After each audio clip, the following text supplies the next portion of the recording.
the bill be passed. Those who are for the motion, please say yes. Those who are against, please say no. Yes have it, yes have it. The motion is carried and the bill is passed. Now request the Honorable Minister for Education to move the motion for passing. Now request the Minister for Finance to move the motion for taking into consideration of the Telangana Disaster and Public Health Emergency Special Provisions Bill 2020. Speaker sir, I beg to move for taking into consideration of the Telangana Disaster and Public Health Emergency Bill 2020. Motion moved. Now request the Minister for Finance Adhyaksha, to move the motion for taking COVID into నేపథ్యంలో consideration of Telangana Disaster and lockdown, economy slowdown, Special Provisions Bill 2020. ఈ నేపథ్యంలో మరి రాష్ట్రంలో మనం ప్రజాప్రతినిధులు ప్రభుత్వ ఉద్యోగుల వేతనాల్లో కోత విధిస్తూ ఆర్డినెన్స్ తెచ్చుకోవడం జరిగింది అధ్యక్ష. దాన్ని ఈరోజు చట్టం చేయడం కోసం సభ ముందుకు తేవడం జరిగింది అధ్యక్ష. అయితే ఇందులో మనందరికీ కూడా తెలుసు అధ్యక్ష, ఈ లాక్డౌన్ నేపథ్యంలో ప్రభుత్వాల యొక్క ఆదాయాలు పూర్తిగా ఆల్మోస్ట్ తగ్గిపోవడం మనం చూసినట్టయితే ఏప్రిల్ నెలలో రాష్ట్ర ప్రభుత్వం యొక్క ఓన్ రెవెన్యూ కేవలం 577 కోట్ల రూపాయలు మాత్రమే రావడం జరిగింది అధ్యక్ష. So this is only postpone అధ్యక్ష. ప్రభుత్వ ప్రజాప్రతినిధులు, ప్రభుత్వ ఉద్యోగులు, పెన్షనర్ల వేతనాలను మనం పోస్ట్పోన్ చేసి రాబోయేటువంటి రోజుల్లో చెల్లించాలనేటువంటి ఉద్దేశంతో మరి ఈ యొక్క ఆర్డినెన్స్ని తెచ్చుకోవడం జరిగింది అధ్యక్ష. ప్రజాప్రతినిధుల వేతనాల్లో 75%, అఖిల భారత సర్వీస్ ఉద్యోగుల వేతనాల్లో 60%, ప్రభుత్వ ఉద్యోగుల వేతనాల్లో 50% మనం పోస్ట్పోన్ చేసుకోవడం జరిగింది అధ్యక్ష. అయితే అధ్యక్ష, మీరు ఒకసారి చూసినట్టయితే మనము బడ్జెట్లో పెట్టుకున్నటువంటిది ఈ 5 నెలల్లో దాదాపు 75,125 కోట్ల రూపాయలు రావాల్సి ఉంటే మనకు కేవలం 49,131 కోట్ల రూపాయలు రావడం జరిగింది అధ్యక్ష. స్టేట్ ఓన్ రెవెన్యూలో కూడా చూసినట్టయితే దాదాపు 7,851 కోట్ల రూపాయలు ఆదాయం మరి కరోనా నేపథ్యంలో తగ్గినటువంటి విషయం కూడా అందరికీ తెలిసిందే అధ్యక్ష. అందువల్ల గౌరవ సభ్యుల్ని అందరినీ కూడా కోరేదంటే అప్పుడు మనం సభ ఫోర్స్లో లేకపోవడం వల్ల ఆర్డినెన్స్ తెచ్చుకున్నాం. దీన్ని అందరూ కూడా ఏకగ్రీవంగా ఆమోదించాలని చెప్పి మీ ద్వారా గౌరవ సభ్యులను కోరుతున్నాం. 49,131 కోట్ల రూపాయలు రావడం జరిగింది. స్టేట్ ఓన్ రెవెన్యూలో కూడా చూసినట్టయితే దాదాపు 7,851 కోట్ల రూపాయలు మరి కరోనా నేపథ్యంలో बलाला साहब, स्पीकर साहब, हम इस बिल का खैर मकदम करते हैं और मंजलिस पार्टी इसका सपोर्ट करती है. बट्टी गारू మాట్లాడతారా?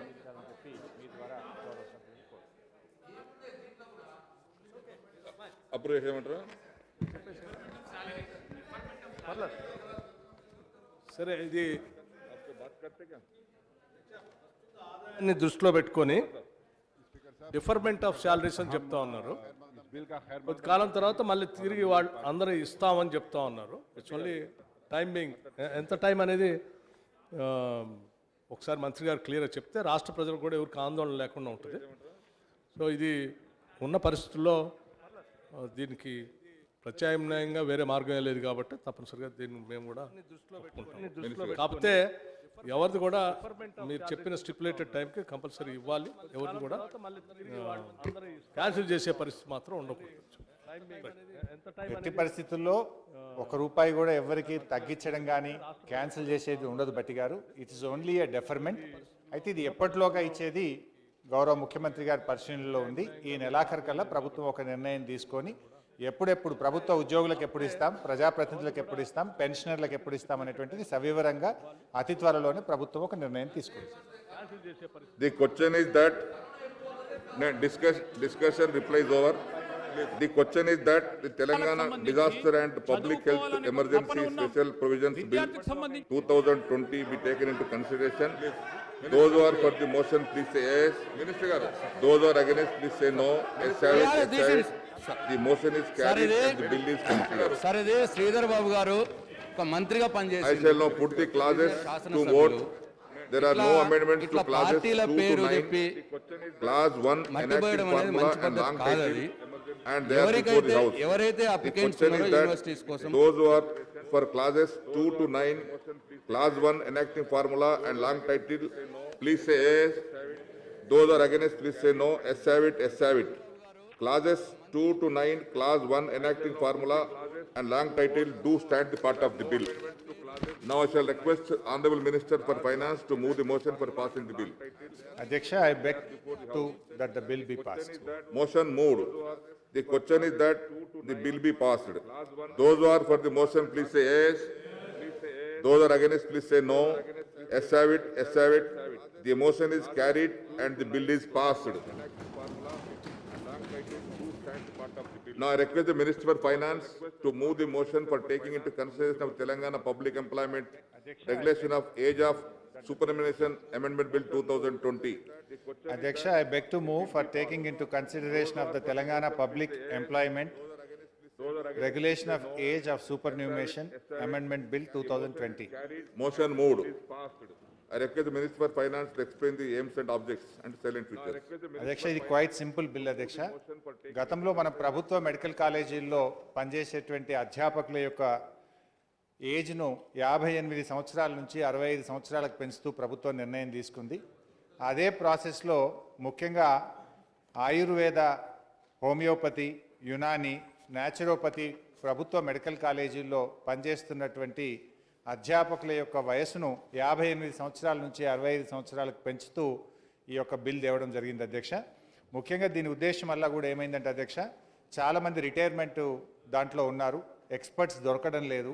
ఆ ప్రభుత్వ మెడికల్ కాలేజీల్లో వైద్యం మీద కానీ విద్యార్థుల చదువు మీద ప్రభావం పడకుండా ఉండడం కోసం ప్రభుత్వం 58 సంవత్సరాల నుంచి 65 సంవత్సరాలకు పెంచుతూ నిర్ణయం తీసుకోవడం జరిగింది.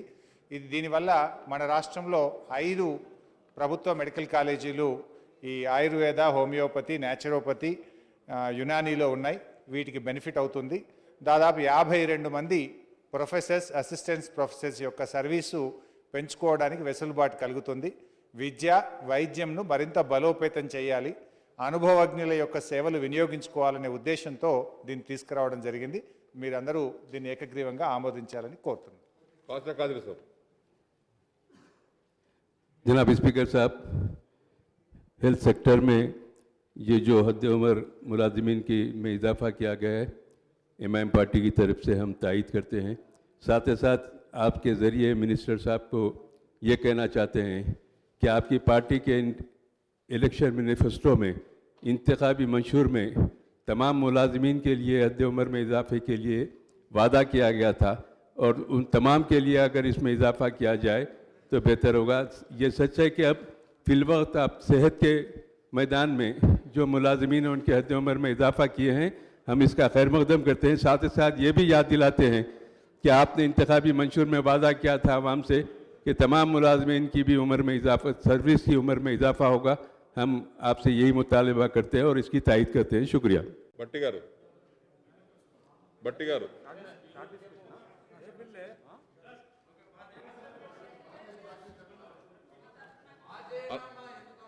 అనసూయ గారు. మెడికల్ కాలేజ్ టీచింగ్ స్టాఫ్ పదవి విరమణ వయసు పెంపునకు సంబంధించి ఆర్థిక శాఖ మాత్యులు శ్రీ హరీష్ అన్న గారు పెట్టినటువంటి బిల్ ఏదైతుందో ఏజ్ పెంపకం 58 నుంచి 65 అంటే దాదాపుగా 7 ఇయర్స్ తీసుకున్నారు సార్. అంటే 7 ఇయర్స్ పెంచడం అనేది ఏదైతే ఉందో, మరి చాలామంది రాష్ట్రంలో నిరుద్యోగ యువకులు, ఉద్యోగ ఉపాధి లేక వెల్ క్వాలిఫైడ్ అయినటువంటి మంచి అంటే ఉన్నటువంటి వాళ్ళు ఉన్నప్పటికీ ఎదురు చూస్తూ ఉన్నారు సార్, తెలంగాణ వస్తే ఉద్యోగాలు వస్తాయి, ఉపాధి వస్తాయని. ఈరోజు 7 సంవత్సరాలు రిటైర్ అయినటువంటి వాళ్ళ కోసం మనం అన్ని రకాల ఫెసిలిటీ ఇవ్వడంలో అభ్యంతరం ఏం లేదు సార్, వాళ్ళకి కావాల్సినటువంటి అన్ని. కానీ మనం చూస్తే ఈ మధ్యకాలంలో వేల మంది రిటైర్ అవుతున్నారు కానీ రిక్రూట్మెంట్ లేదు సార్, రిక్రూట్మెంట్ తక్కువ ఉంది. కాబట్టి నిరుద్యోగం కూడా పెరుగుతున్నటువంటి పరిస్థితిని మనం దృష్టిలో పెట్టుకోవాలి సార్. అంటే ఈ యొక్క ఈ పెంపకం అనేది ఇంకా ఈసారి రిటైర్ అయ్యేటువంటి వాళ్ళకే ఉంటుందా, మొత్తము ఈ సర్వీస్లో ఉన్నటువంటి వాళ్ళ ఏజ్ మొత్తం అంటే 65 ఇయర్స్ వచ్చేంత వరకు ఉంటుందా అనేది కూడా ఒక క్లారిఫికేషన్ అవసరం ఉంది సార్. ముఖ్యంగా చూస్తే చాలామంది రిటైర్ అయ్యేటువంటి వాళ్ళను అవుట్సోర్సింగ్లలో పెట్టుకొని చాలామంది నిరుద్యోగ యువకులకు ఉద్యోగాలు రావాల్సినటువంటి స్థానంలో ఇవాళ ఎలక్ట్రిసిటీ కావచ్చు లేదా ఇతరత్ర కాంట్రాక్ట్ బేస్ కావచ్చు ఇవన్నీ ఉన్నాయి కాబట్టి అట్లాంటి విధానానికి స్వస్తి పలికి దయచేసి 1-2 సంవత్సరాలంటే ఏమో కానీ 7 ఇయర్స్ అనేసరికి చాలామంది చదువుకున్నటువంటి యువకులు ఎదురు చూస్తూ ఉన్నారు సార్. అలాంటి వారికి అవకాశం కల్పించాలని కోరుతూ ఈ బిల్లును మేమైతే నిరసిస్తూ ఉన్నాం సార్. మినిస్టర్ గారు. हमारे पाशा कादरी साहब जो दूसरे एम्प्लॉयज़ के बारे में पूछे वो सीएम साहब और गवर्नमेंट के कंसिडरेशन में है. जल्द से जल्द उसके ऊपर भी निर्णय लेंगे. అనసూయ గారు కోరుతున్నట్టు వీళ్ళకు ఎందుకు పెంచాల్సి వచ్చింది అంటే ముఖ్యంగా రిక్రూట్మెంట్కి సంబంధించి కోర్టుల్లో కేసులు పడి చాలా సంవత్సరాలుగా స్టేలో ఉంటా ఉన్నారు. ఒకవైపు ఉన్నటువంటి ప్రొఫెసర్లు అసిస్టెంట్ ప్రొఫెసర్లు రిటైర్ అయిపోతూ ఉన్నారు. ఆ ప్రాసెస్లో మనకేంటంటే మెడికల్ కాలేజీలకు సంబంధించి మెడికల్ కౌన్సిల్ ఆఫ్ ఇండియా ప్రతి సంవత్సరం కూడా ఇన్స్పెక్షన్ చేసి తగిన ప్రొఫెసర్లు ఉన్నారా లేదా, తగినటువంటి వసతులు ఉన్నాయా లేదా చూసి వచ్చే విద్యా సంవత్సరానికి పిల్లల్ని చేర్చుకోవడానికి అనుమతి ఇవ్వడం జరుగుతుంది. ఒకవైపు ప్రొఫెసర్లు రిటైర్ అవుతూ వెళ్తూ ఇంకొక వైపు రిక్రూట్మెంట్ వివిధ కోర్టు కేసుల వల్ల ఆగిపోవడం వల్ల మరి విద్యా సంవత్సరంలో ఎఫెక్ట్ అయ్యేటువంటి అవకాశం ఉంది. నెక్స్ట్ అకాడమిక్ ఇయర్లో మనకు సీట్స్ రాష్ట్రం కోల్పోయేటువంటి అవకాశం ఉంటుంది. సో సీట్లు కోల్పోకుండా ఉండే విధంగా ఉన్నటువంటి విద్యార్థులకు విద్యా బోధనలో ఇబ్బంది రాకుండా ఆ కళాశాలలో ట్రీట్మెంట్ పొందుతున్నటువంటి వైద్యం కోసం వచ్చినటువంటి రోగులకు ఇబ్బంది కలగకుండా ఉండడం కోసం ఈ యొక్క ఓన్లీ టీచింగ్ స్టాఫ్కు మాత్రమే మనము ఈ వయోపరిమితి పెంచడం జరుగుతుంది. అక్కడ పనిచేసేటువంటి నాన్ టెక్నికల్ స్టాఫ్ కానీ అదేవిధంగా ఇతర అడ్మినిస్ట్రేటివ్ స్టాఫ్కి ఎవరికి కూడా పెంచడం లేదు. కేవలం ప్రొఫెసర్లు అసిస్టెంట్ ప్రొఫెసర్స్కు వరకు మాత్రమే పెంచుతున్నాం. దీనివల్ల కేవలం 52 మందికి మాత్రమే వయోపరిమితి యొక్క బెనిఫిట్ లభిస్తుంది. Reply by Minister is over. The question is that the Telangana Public Employment Regulation of Age of Superannuation Amendment Bill 2020 be taken into consideration. Those who are for the motion, please say yes. Those who are against, please say no. Yes, have it, yes, have it. The motion is carried and the bill is considered. I shall now put the clauses to vote. There are no amendments to clauses 2 and 3. Clause 1, enacting formula and long title, and they are before the House. The question is that those who are for clauses 2 and 3, clause 1, enacting formula and long title, please say yes. Those are against, please say no. Yes, have it, yes, have it. Clause 2 and 3, clause 1, enacting formula and long title do stand part of the bill. Now, I shall now request the Honorable Minister for Finance to move the motion for passing the bill. Speaker sir, I beg to move that the bill be passed. Motion moved. The question is that the bill be passed. Those who are for the motion, please say yes. Those are against, please say no. Yes, have it, yes, have it. The motion is carried and the bill is passed. I request the Minister for Finance to move the motion for taking into consideration of the Telangana Fiscal Responsibility and the Budget Management Amendment Bill 2020. Speaker sir, I beg to move for taking into consideration of the Telangana Fiscal Responsibility and Budget Management Bill 2020. Motion moved. I request the Minister for Finance to explain the aims and objects and silent features of the bill. అధ్యక్ష, కేంద్ర ప్రభుత్వం యొక్క సూచనల మేరకు మన FRBM చట్టంలో కొన్ని మార్పులను తెస్తూ ఈ యొక్క ఆర్డినెన్స్ను మనం తెచ్చుకోవడం జరిగింది అధ్యక్ష. ముఖ్యంగా 2017-18 సంవత్సరంలో మన రాష్ట్రానికి 2018-19 సంవత్సరంలో మన రాష్ట్రానికి రావాల్సినటువంటి డెవల్యూషన్ డబ్బు మరి 1435 కోట్ల రూపాయలు కేంద్రం ఇవ్వకుండా రాష్ట్రాలు అదనంగా మీ పరిమితికి మించి ఈ 1435 కోట్ల రూపాయలు మీరు అప్పు తెచ్చుకోవడానికి మేము అనుమతిస్తూ ఉన్నాం. అదేవిధంగా మరి మీ 3% ఏదైతే FRBM లిమిట్ ఉందో దాన్ని దాటి మీరు అదనంగా తెచ్చుకుంటున్నారు కనుక అవసరమైనటువంటి అమెండ్మెంట్ను కూడా తెచ్చుకోవాలని చెప్పి కేంద్ర ప్రభుత్వం సూచించడం జరిగింది అధ్యక్ష. ఇది 2019-20లో మనకు రావాల్సినటువంటి 1435 కోట్ల రూపాయలు అధ్యక్ష. తర్వాత మొన్న కరోనా జరిగిన నేపథ్యంలో ప్రపంచవ్యాప్తంగా దేశవ్యాప్తంగా ఆర్థిక అభివృద్ధి కుంటుపడడం, మరి ఈ ఆర్థిక అభివృద్ధి పెరగాలంటే ప్రజల చేతిలో డబ్బు ఉండాలి, ప్రజల చేతిలోకి డబ్బు ఉండాలంటే ప్రభుత్వాలు ఖర్చు పెట్టాల్సినటువంటి అవసరం ఉంది, ప్రజల్లో విశ్వాసాన్ని పెంచాల్సినటువంటి అవసరం ఉంది. దాంట్లో భాగంగా ఆత్మనిర్భర్ ప్యాకేజ్ కింద కొన్ని షరతులతో కూడి కొన్ని షరతులతో సంబంధం లేకుండా ఒక 2% ఎఫ్ఆర్బిఎంను పెంచుతూ కేంద్ర ప్రభుత్వం ఒక నిర్ణయం తీసుకుంది అధ్యక్ష. అయితే రాష్ట్రాలకు మనకు 3% మన జిఎస్డిపిలో అప్పు తీసుకునేటువంటి వెసులుబాటు ఉంటుంది అధ్యక్ష.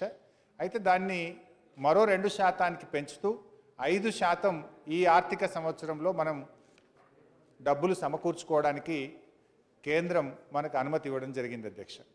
అదే సందర్భంగా కేంద్ర ప్రభుత్వం కూడా ఏం చెప్పిందంటే రాష్ట్రాలు దానికి అవసరమైనటువంటి అమెండ్మెంట్ను కూడా మీరు తెచ్చుకోవాల్సిందిగా సూచించారు అధ్యక్ష. అయితే దీంట్లో అధ్యక్ష గౌరవ సభ్యులకు అందరికీ కూడా తెలిసిందే అధ్యక్ష. అయితే రాష్ట్ర ప్రభుత్వం ఏ అప్పులు తెచ్చుకోవాలన్నా కూడా మనము కేంద్ర ప్రభుత్వానికి లోబడి కేంద్ర ప్రభుత్వ చట్టానికి లోబడి మాత్రమే